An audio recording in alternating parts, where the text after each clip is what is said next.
非常に特別な方にいらしていただいております。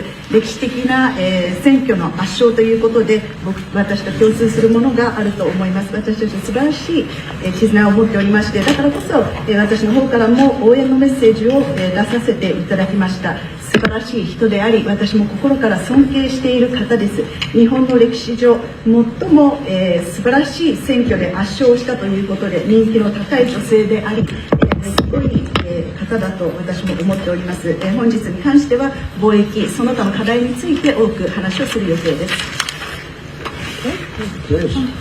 Thank you, for inviting me to the White House today. Thank you. My visit is timely. So, given the current situation. So, Oh, please, yes, absolutely. You have a very good interpreter. Yeah. Who I've known for a long time. With Shinzo. Your friend. 今中東情勢も含めて、それから世界中の安全保障環境が非常に厳しい状況にあります。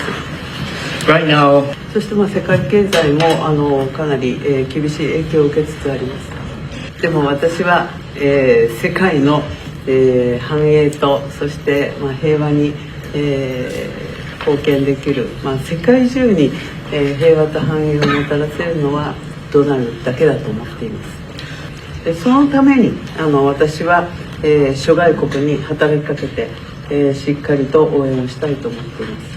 今日私はそれを伝えに来ました。そしてイランに関してはもう核兵器の開発、これは許されてはならないことですから、日本も働きかけをしてきました。そして我が国は周辺国に対する攻撃、ホルムズ海峡の実質的な閉鎖についてもこれは非難をし、そして茂木外務大臣からもイランの外務大臣に対してもうそれをやめるように申し入れをしてきました。Yeah, you'll let me know. You can let me know. それでとにかく今中東だけじゃなくてインド太平洋の安全保障環境も大変厳しい中にあります。そんな中でドナルドが日本に深い信頼を寄せてくれて、で揺るぎない同盟にコミットメントしてくれていることに感謝をいたしております。世界のエネルギーマーケットを落ち着かせるための提案も持ってまいりました。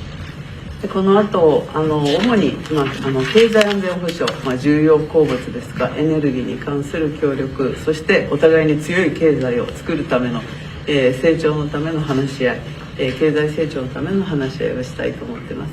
Thank you very much. You're doing a great job. Again, congratulations on the biggest win in the history of Japan. That's not bad. That's a pretty long history. That's a large nation with really with a great reputation, but it's a tremendous victory. Congratulations to everybody. Very proud of you. Very proud of you. We've become friends, and I'm very proud of the job you've done. It's not easy. Any questions, please? Mr. President, are you fully satisfied with the level of support that you're getting from Japan on Iran, including around minesweepers? Well, we're going to be speaking about it today. Go ahead, you can go. 日本から機雷艇などの支援に関して、その点について今の状況に満足していらっしゃいますか？ We're going to be speaking about it today. We've had tremendous support and relationship with Japan on everything, and I believe that based on statements that were given to us yesterday, the day before yesterday, having to do with Japan, they are really stepping up to the plate. Yes.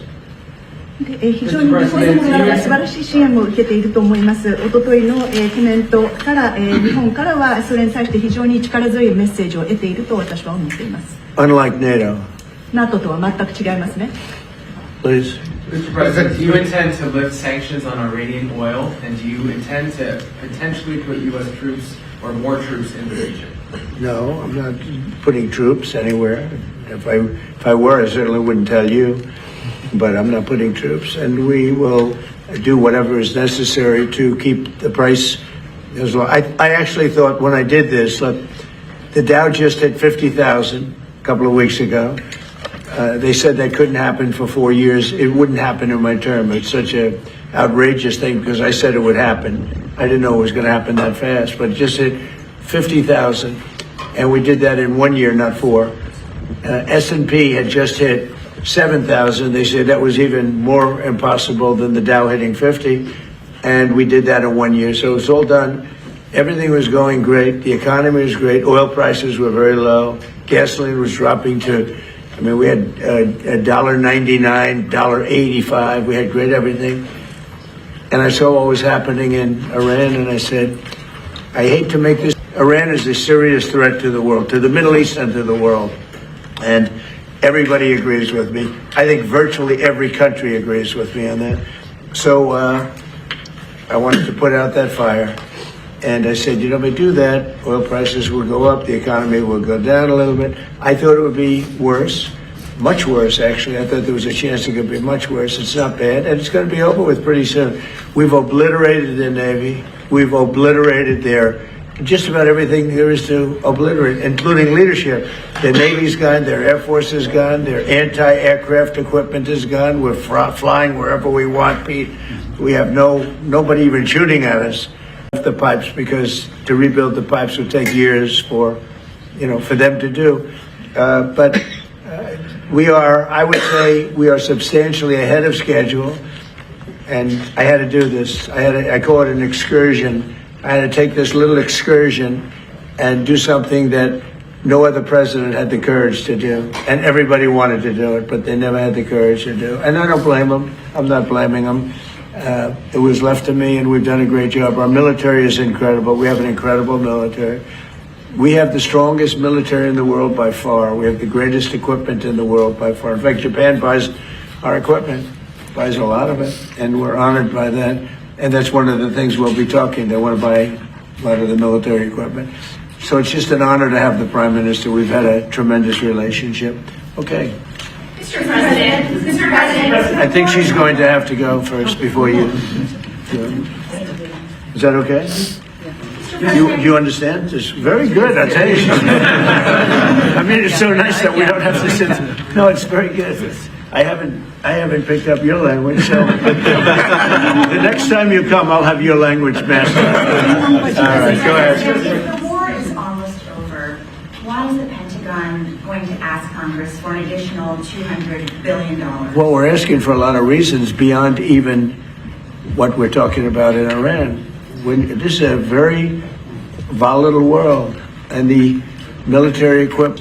What we want to do, don't forget, Biden gave away, I rebuilt the military in my first term. Biden gave away so stupidly to Afghanistan a lot. He didn't want to move it. He was too lazy, too stupid to move it. But it was a very small amount. It was a lot, but it was very small relative to what I purchased and what I built. We want to have vast amounts of ammunition, which we have right now. We have a lot of ammunition, but it was taken down by giving so much to Ukraine. They gave so much. Biden gave $350 billion worth of cash and military equipment to Ukraine, and he didn't rebuild anything. Fortunately, we have a lot. We have a tremendous, unlimited supply of what you'd call middle and upper middle armaments and military equipment, munitions, armaments, but munitions in particular. At the high end, we have a lot, but we're preserving it. We don't really need it. But we're building, our manufacturers of military equipment are building at a level they've never seen before, they've never done before. Pete's in charge of it with all of us, really. But Pete's been very, very strong on it. The general and Pete, myself, the whole group. And Raytheon is building 4 factories. Lockheed is building 5 or 6 factories, and they're building them fast. Like what's taking place right now. So we're in very good shape, but we want to be in the best shape we've ever been in. We were that, when I rebuilt the military, we were in great shape, and then Biden blew it, and he didn't do anything. He didn't do anything. And if you listen to the Democrats, they don't even want to have a military. Now you see how important it is. But we have the strongest military in the world. We have the best equipment. We make by far the best equipment. The other night, they had 114 rockets shot at a certain location, and out of 100 highly sophisticated rockets, out of 114 sophisticated rockets, every single one of them was shot down with our equipment, all our equipment. It's amazing, actually, how good it is. So, Mr. President, you just mentioned Japan. this looks like one of your people, right? Thank you. Is he good or bad? Good. Is he a good reporter or bad? You know? So. Not a, all right, looks like a nice guy. Go ahead. Mr. President, you just mentioned Japan is stepping up. What kind of the support do you expect from Japan in the future? Look, I expect Japan to step up because, we have that kind of relationship, and we step up with Japan. We have 45,000 soldiers in Japan. We spend a lot of money on Japan, and we've had that kind of a relationship. So I expect, I'm not surprised that they would step up. We don't need much. We don't need anything. I mean, honestly, we don't need anything from Japan or from anyone else, but I think it's appropriate that people step up. In the case of Japan, I hear they get more than 90% of their oil through the strait. So that's a big reason to step up. I mean, we've demolished, that country is close to demolished. The only thing is the strait. It's very hard. You could take two people and they could drop little bombs in the water and they're holding things up. We don't want that to happen. But honestly, Japan, China, Europe, parts of Europe, get a lot of their oil through the strait. We get none, practically. We're less than 1%. We don't have to be any percent. We don't even, I think we do it just to be nice. But we, think of it, we don't use the strait. We're defending the strait for everybody else. And then in the case of NATO, they don't want to help us defend the strait, and they're the ones that need it. But now they're getting much nicer because they're seeing my attitude. They're getting much nicer. But it's, as far as I'm concerned, it's too late. UK wants to send aircraft carriers now. And I said, I want the aircraft carriers before the war. I don't want them after the war is won. They want to send me aircraft carriers after the war is. There's practically nobody to shoot at them. Their missile count is down. Maybe you could discuss it by about 90-something%. The drones are way down, and the factories are being demolished. Yes, sir. Our missiles being shot are down over 90% since the beginning. One-way attack drones down 90% since the beginning, which is a reflection of overwhelming firepower. But you mentioned the most important part, Mr. President. Their defense industrial base. If you can't make more of it in the future, then you have a limited supply. And so we're going after all of their defense contractors that make all of their exquisite weapons and ensuring that even if they wanted to rebuild more launchers or more missiles, they couldn't in the future. And that's a level of devastation for their military that they've never seen before. So we have, in literally 2 weeks, we've demolished their Navy, their Air Force. All technology is gone. All communication is gone. And all of the leaders are gone. Other than that, they're doing quite well. Okay, how about one more question for the Prime Minister? Let me pick a beautiful person from Japan. A question for the Prime Minister. Go ahead. Yeah, sure. Oh, he doesn't believe he's beautiful. Oh, he's sounding shy. Go ahead, please. Of course, now Japan and US are very good friends, but one question, why didn't you tell US allies in Europe and Asia like Japan about the war before attacking Iran? So we are very confused about we Japanese citizens. Well, one thing, you don't want to signal too much. When we go in, we went in very hard, and we didn't tell anybody about it because we wanted surprise. Who knows better about surprise than Japan? Okay? Why didn't you tell me about Pearl Harbor? Okay?